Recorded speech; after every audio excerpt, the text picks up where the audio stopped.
is up, guys? DT Ninja here for you guys, my RuroKen Hokkaido Arc Chapter 51 discussion. Alright guys, I hope you guys enjoyed it. That special intro. A big thanks to Chris JP20 for his awesome color scans as always. Let's get to the discussion. Before that though, I wanted to share a new item. These are special plushies, small mini plushies of Kenshin Gumi. So we have Kenshin, and yes, we finally have a Kaoru, which has been absent for a very long time, and she looks great here, and they look great together. So we have Kenshin, Kaoru, and we have one more. We have Yaiko. So all three together, we're just missing Sanosuke, but they all look great. Really cool. You can hang them too. You can see where you can, yeah, so it's pretty cool.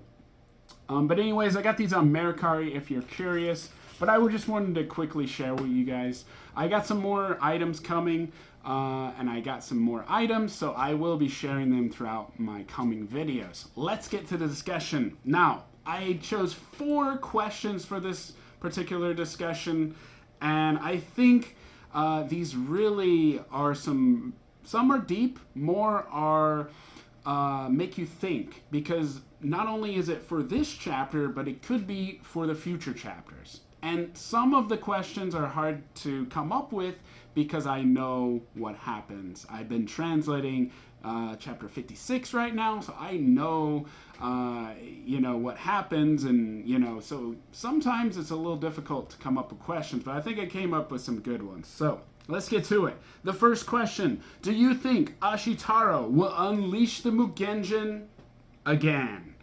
Okay, and if so, who will it be against? Which Kenkaku Heki member? Okay, let's go back a little bit. Ashitaro, as we all know, is the underling of Shishio. He was said to be the 11th sword. Now, of course, this is if he was able to get that, you know, that killer instinct and be strong as Shishio wanted him to be. And of course, we've seen him in a killer instinct and nearly kill. We've seen him kill, but we've also seen him unleash the Mugenjin, and Kenshin stopped him. And he also stated, and in this chapter too, never ever unleash the Mugenjin. Right? Don't do it at Ashitaro. And remember, he wrapped it up the very first chapter. After the first encounter in chapter 1, when they faced off against each other, he used the Homoradama just out of instinct and pulled the sword out. Well, he wrapped it up, right? And that kind of is a symbolic kind of feel to Shishio. And why do I say that? Because in the back of his mind, Ashitaro, he still hears Shishio's voice. And we actually see this in chapter, you know, Ashitaro the Ex-Con Part 2, where he says, you know, you have to become stronger, Ashitaro, or you'll become the wretched brat, be nothing more than a wretched brat. You know, show me how strong you can become. And we hear this over and over. That's why when he hears his voice, he unleashes it. So in chapter 32, he did it again. But remember, it was Iran's strategic move, because Iran was using gunpowder against Honda, and he thought he could blow up the enemy. So when Ashitaro came, he unleashed the Mugenjin based on Iran's, you know, kind of strategy. And so it created an explosion, right? It wasn't really him fighting, but still, it was really cool to see, right? Well, after that, Kenshin still has this, don't do it, Ashitaro. And Ashitaro's like, I get it. I know, old man. I'm not going to do it. But in the first question, is he going to do it? Absolutely. Absolutely. And we're all here for it. We want to see it, right? I mean, he's got the Mugenjin. Who is it going to be against? Well, I'm translating chapter 56 right now, and Gongu reveals the true nature of his sword. So it's going to be Gongu. It's going to be Gongu. And why do I feel this way? Gongu is one of the few Kenkaku Heki members of Itakura's group that has an actual sword. And it's a deadly sword. So he goes on to explain the nature of his sword. Once it's revealed, the shocking reveal in chapter 56, which I'm working on right now, his name of his sword is Goka no Taiken, which literally means the Great Hellfire Sword. Now, what does that sound like? What does that sound like? That sounds like Shishio's sword. Mugenjin, right? I mean, just think about it. When he releases and he has his ultimate technique, that is like just Shishio right there. Even Homuradama, right? The Great Hellfire Sword. So this is another thing. Gongu reveals that his swordsmith that created the sword originally, the design was Shakuo Rai. And he claims that it was the final sword of Shakuo Rai, which Shishio also said it was the final masterpiece of his deadliest swords. So, this is what Gongu says. He says that it was a masterpiece. Well, it was created. It was in his mind to create this sword. He started making it, and he sealed it away. But he kept the blueprints and everything. And what happened is, he sealed it away, and a Kenkaku Heki member somehow infiltrated his wherever it is and stole those plans. And then they went to Hokkaido, obviously, and they created a new sword based on this unfinished work. Is it possible? Yeah, it's possible. It's pretty crazy. But Cho calls it an imitation, a fake. And this is where I think Ashitaro is going to come into play. Because Ashitaro has the genuine article. He has the Mugenjin, the Hellfire Sword. It's called the Infinite Blade. But still, we have a genuine sword that, you know, has fire. Obviously, that's from Shishio killing a bunch of people. But still, this is going to be awesome. We're going to get Ashitaro versus Gongu. And is Ashitaro going to try to kill him? Probably. Who's going to step in? It's going to be Nagakura, right? Will he be able to stop him? I don't know. But that should be interesting. Because Nagakura is kind of this mediator. And he's very wise. So I really like his character. But I cannot wait to see Gongu, his reaction when Ashitaro comes in with the Mugenjin. And he's like, oh, that's the real deal. Like, of course, that sword may be a real thing from Shakuo Rai, but they did recreate it. They used it and made it into a new thing. That's why it's got all these special things with the sword. But yeah, anyway, really cool. I cannot wait. That's my take on it. Okay, number 2. Do you think this battle at Goryokaku was planned by the Kenkaku Heki or Itakura himself? So what I'm saying is Itakura acting on his own, or is it the Kenkaku Heki's wish to actually have a battle at Goryokaku? Okay, so there's a couple things to consider here. Obviously, Mount Hakodate was a goal of them, right? They're the Mount Hakodate Corps. So yeah, that's where they're supposed to be, right? We even see in chapter 36, I think it's, no. Yeah, 35, sorry.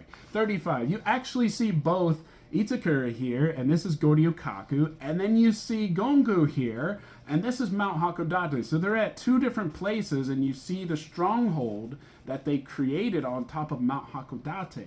Now, or that they took over. I'm not sure if they actually created that, but they did take over it. I think they did kind of create something.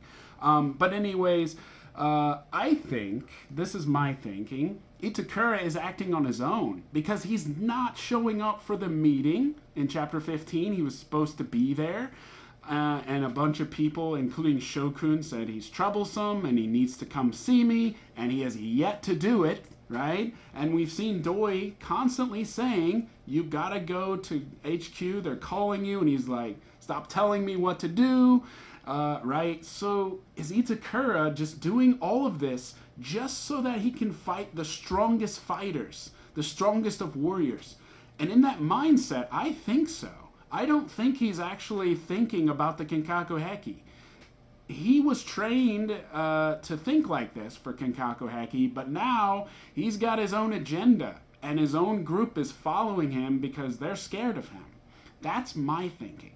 And another reason why I think this is because we see, this is interesting.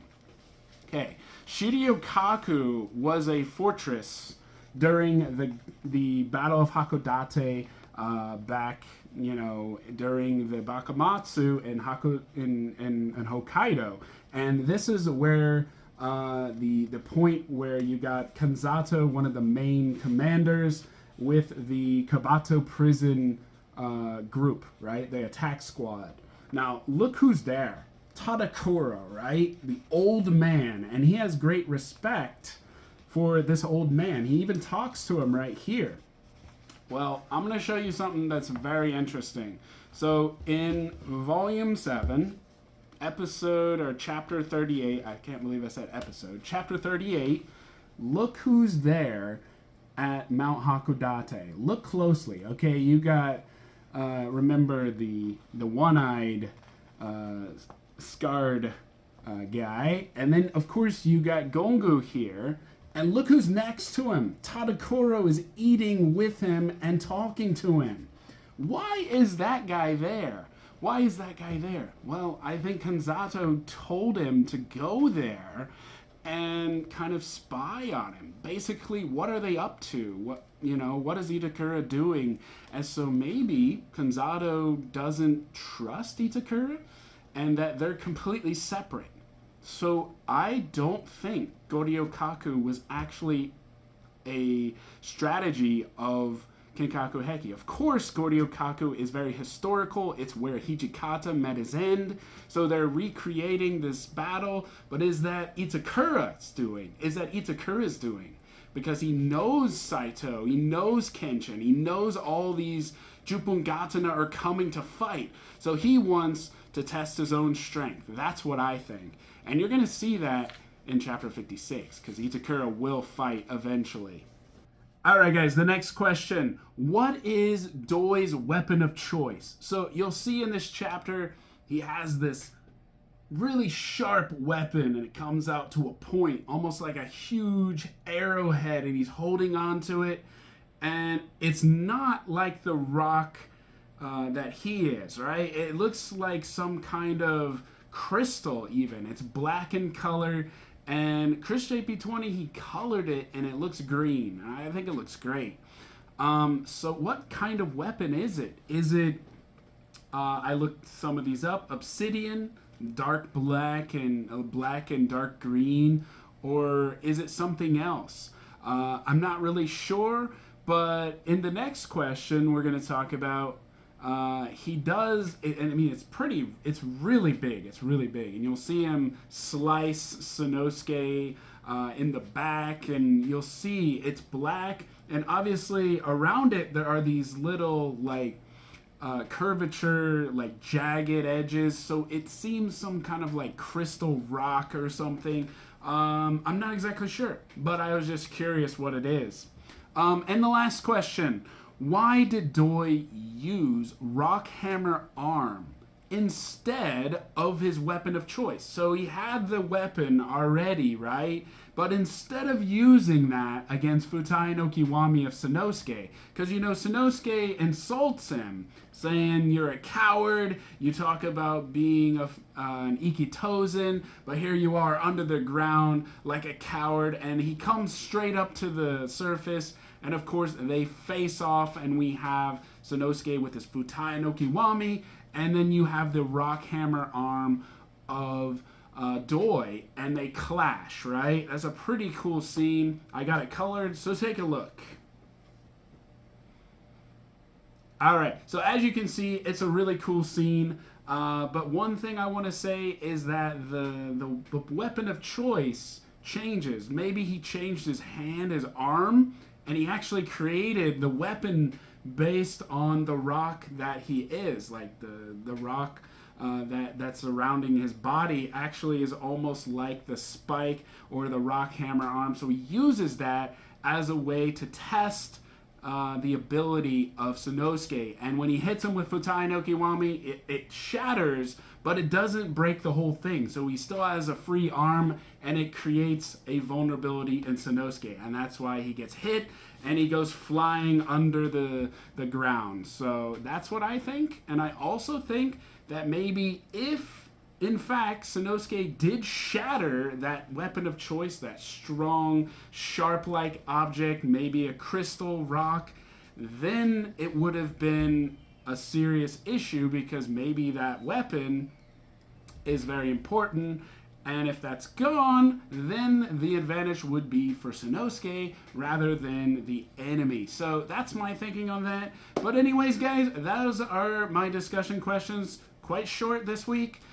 This time, but anyways, great chapter. I'm working on chapter 56. I talked a little bit about it in one of the discussion questions, so look forward to that. I also have chapter 57. There's no chapter this month in SQ, but there is news coming for the anime. Jump Festa is this weekend, so be on the lookout for a new video for Jump Festa, and hopefully we get some Kyoto Arc news. So anyways, guys, I hope you guys enjoyed, and look forward to my next video, and that should be about Jump Festa and chapter 52 review. We'll see you guys in the next one.